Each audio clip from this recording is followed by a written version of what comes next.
Okay, I bought this car. It's unbelievable because I bought this car. It's a 2018 Honda Accord Touring. The next day, this happens. The car won't start. It says a bunch of warnings.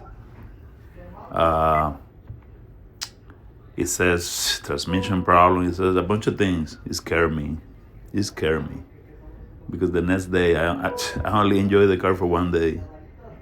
And I noticed the cooling fan stay on all the time.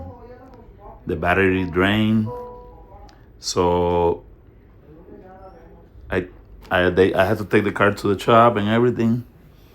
So they found out that the only problem this car had was the temperature sensor